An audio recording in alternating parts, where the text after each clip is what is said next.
Hello and welcome back to Investing with Wesley. Today's episode, I want to talk to you about where we're currently at in the market right now, because we've seen some pretty heavy downturns, but also some pretty significant rallies. And even most recently, and perhaps most significantly, we've seen a giant rally in the S&P 500 and overall markets in general after news of the CPI having a lower inflation than what was expected. So people are assuming inflation is going to start going down, we're going to be going back into normal, and the markets are rallying because of it. So with that being said, that's exactly what I want to talk to you about in today's episode. Let's get into it. Okay, so in today's quick episode, I want to tackle the question, are we in a rally, or is this just a pre-bust and another bear market rally? Well, there's really three different scenarios that I want to cover today, and it really has to take a look at the full macroeconomic aspect, as well as a little bit of analytical chart analysis to really dive in deep and know exactly what might happen. So option number one is a full-on rally. Inflation continues to go down back to normal levels, and we even don't enter into a recession next year. That would cause the overall stock market to rally as a whole extremely quickly and reach newer all-time highs, higher than when this bear market started. The second option is that inflation goes down, but we do enter into a recession or depression next year. Now, if this option were to come true, then my guess would be is that we stay level and trend in a sense horizontally. You'll experience a bunch of ups and a bunch of downs, but there really won't be a bear market or bull market. It'll just trade evenly across the board. Finally, the third option is that inflation continues to go up and we do enter into a recession or depression. In my head, this is the absolute worst case scenario, is we haven't seen the end of inflation, so the next CPI reports are going to start seeing it go back up, and we'll enter into a recession with all the deflationary factors that have been put in play this year come into effect next year as they finally hit the economy as a whole. Now, if this were to happen, I think we're going to see new all-time lows with a 30+% drop right out of the gate. But which of these three is the right answer, if any? For that, we have to look at the macroeconomic view first. So the first thing I want to hint on is that we still have high inflation. Although it is slowly going down based on the latest CPI reports, we still have extremely high inflation, which if we enter into a recession too soon, it could cause the Federal Reserve to hesitate when pivoting. Because they may need to pivot to save people's jobs, but if they pivot too soon and inflation is still too high, then they're just going to cause even more inflation and we're right back to square one. The second one is that a recession is imminent. And as I've mentioned in previous videos, all the deflationary factors that the Federal Reserve is plugging into the stock market right now usually take about a year before they actually hit the overall economy. So you can see the Federal Reserve saying they're raising interest rates multiple times this year, and every single time the stock market continues to make new lower lows. Well, all that deflationary pressure, all that downward pressure on the stock market will eventually get translated through the economy next year, and we could see a recession. And if we're really unfortunate, that recession could turn into a depression. Another big thing to watch out for as far as macroeconomics go is the debt monetization that the government has been doing, as well as our upcoming currency crisis due to that. Now, currently, no monetization of debt is happening because that happens when we're in an inflationary environment, when we're creating money out of thin air to finance government operations, and all of that causes inflation. Currently, we're in a deflationary environment.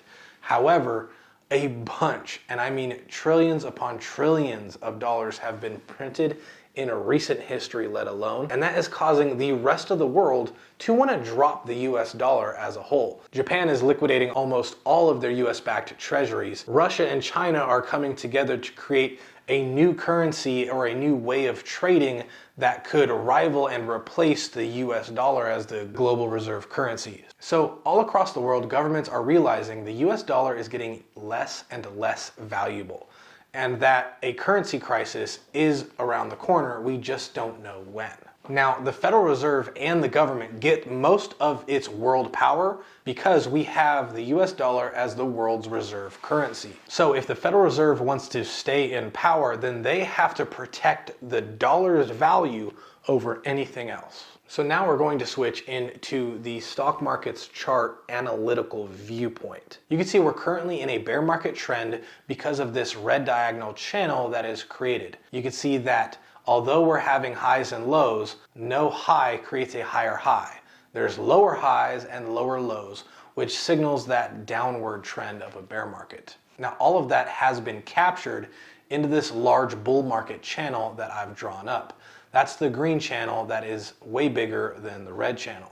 Now, that channel captures all of the higher highs from the previous bull market coming out of the great financial crisis, and on the low end, follows all the lows. Now you can see if we look at when those two intersect, when the bear market channel and the bull market channel intersect, we still have about another 16 to 18% to lose before that intersection happens. The bear bull overlap would take place around the number of 3,390 for the SPX. Another thing you want to look at is the death cross. Now, if you zoom out to the 5-year charts and pull up the 50-day moving average and the 200-day moving average, you'll get two different trend lines that you see on here. You could see the trend line on top is getting closer and closer to the trend line on the bottom, and they're about to cross. Now, when that happens, that is called a death cross, and that signals a reversal in the market. Now, you would think that it would mean a reversal, meaning a recovery, since we're currently in a bear market.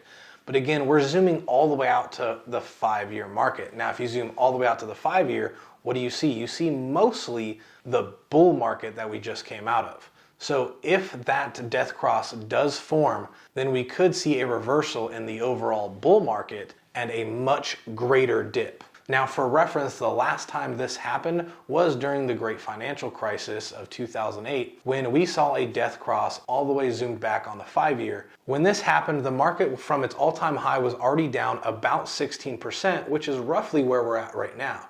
But once the death cross happened, that is when the markets plummeted all the way down to their 55% low. Now, obviously, past performance does not guarantee future results. You can't necessarily guarantee anything based on analytical analysis or macroeconomics as a whole, but you can use them as key tells, as key notes, and to make educated guesses on where you think the market's going to go. In my opinion, I think the market is going to continue to go down, but continue to have multiple bull rallies. Overall, I think we're going to remain in this bear market trend until that bear and bull market overlap at that 3390 spot that I mentioned earlier. Now, once that happens, I think it's all up to what the macroeconomics and fiscal and financial policy dictate the next move to be. If things are bad enough to where they pivot, they start reinflating the market and they start printing more money and monetizing US debt, then that would be the bottom and we would see a huge rally as mentioned earlier. But if we don't see that, if we still see high inflation, if we're entering a recession but the US dollar is still at risk of being overinflated, then none of that will happen, and instead we'll continue to see the markets go lower and lower and lower, and potentially even see that 55% dip just like we did in 2008. Now, one thing I really want to press on you guys is don't take this as expert financial advice and don't make any moves just based on this video alone. I'm just me looking into what I understand to be how the stock market works, but I've been wrong before and I could be wrong again. What I can say I'm going to do as a whole is continue to short all my long-term positions to continue to have a buffer on all my losses. I haven't experienced nearly the amount of losses that the overall market has because I've been shorting my own positions. So as my long positions go down and lose money, my short positions go up in value, and it basically averages out to be a wash. I'm going to be continually doing that probably up until that 3390 SPX point, and then I will reanalyze and determine whether it's time to remove my short positions or not. But in the meantime, based on macroeconomic scale and fundamental and analytical chart analysis, I think we still have a bit farther to go before we reach the market bottoms. I hope you got value in this video. If you did, please remember to like and subscribe. It really helps this channel grow. Either way though, the choice is yours, and I'll see you in the next episode.